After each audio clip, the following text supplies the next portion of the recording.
Hey everyone, Houston here with a whole new review show thingy where I'm going to be talking about movies that I've seen recently and reviewed. I'm going to be starting off with Taxi Driver, 1976's Taxi Driver, starring Robert De Niro.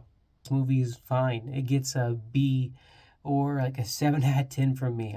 My rating scale is going to be kind of weird. I think I'm going to do out of 10 and also grading because that's kind of how my mind thinks about movies. And also the middle though. It's really good, but it's very dark. It's not for everybody, but it's technically well shot and it's well acted. So I think it's a B just across the board. It's very eerie, very dark. There's a whole lot of influence from that come from this movie. Namely, Joker is one that I think of recently that's bit off this movie.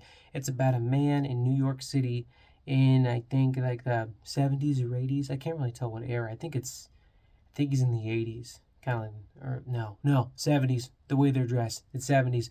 He's a taxi driver and he's picking up people every night. And the city, just the dirt and grime and the weight of the city is weighing on him. It's weighing on his psyche. It's about a guy who just, for lack of a better word, just can't get it. He doesn't get social cues as well as other people. You can tell he doesn't know. He's not in tune with the media as well as other people are. He doesn't know what's going on politically as well as other people are. He's one of those guys who just can't get it. He's one of those people. And it kind of gets him into trouble. I mean, I'm going to do spoiler alert for this movie that came out in the 70s, but he takes this girl who he had really a lot of confidence to ask out. Not Jodie Foster, someone else. He won her over with her confidence and his approach and like how nice he is. But then like when they go see a movie, he takes her to see like a smut film in the middle of the day or like she's like gross and kind of freaked out. And she's like, get away from me, weirdo. And he's kind of like, people see this all the time. I thought this was okay. He doesn't really know how to act. He kind of doesn't know when enough is enough. He doesn't get it. Then there's this thing with the pimp, and he meets Jodie Foster, who's like a prostitute, and this pimp's pimping her. And he's like, why don't you just go? Why don't you leave? And she's like, you don't get it, man. I chose this life. And he's trying to like rescue her, but she's like, she chose that life for herself. It's kind of sad because in a way, if you've ever been out of the joke, if you've ever been out of the clique, so to speak, if you've ever just not gotten it, then you can relate to this man. And if you've ever been in an atmosphere that feels like it doesn't respect you or it doesn't care about you, then you can relate to this man. It's just an extreme case of pressure that drives someone to do something crazy. And by do something crazy, I mean he ends up kind of plotting to kill the next government, or no, sorry, next government, the next mayor of the city, and gets him into trouble. He doesn't do it, but he doesn't succeed, but he gets pretty close. And when he can't do that, he goes to the pimp house and ends up killing some of the pimps that were holding Jodie Foster. And it's a mess.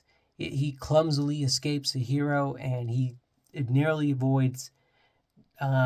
He fails his suicide attempt. It's a lot, and the movie's very eerie and it's very gritty. It's very dark. There's this really good, terrible soundtrack that goes underneath it with like a rise and fall brass section, and it gives you the sense of just going insane as you're driving with him in that taxi.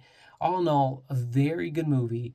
I think it's a touchstone for a lot of like those dark, not noir, but dark grit New York movies. That you can't not talk about it without thinking of Taxi Driver, and also it's a career defining for Robert De Niro with the whole "You talking to me?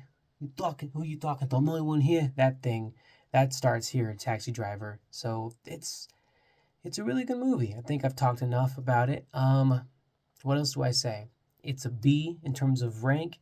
I personally think it's a B. I personally give it a 7 out of 10. I do recommend it. It's pretty dark, but also considering what the climate is now with the movies we see, our generation, the younger generation, could probably handle it. Definitely a movie worth watching if you're into film. And there it is. That's the first review on this platform. Comment and let me know what movie you want me to do next. Bye. Or peace. I don't have a tag. I don't have a thing yet. So everyone's. I don't have a tag out yet. But till next time. I don't know.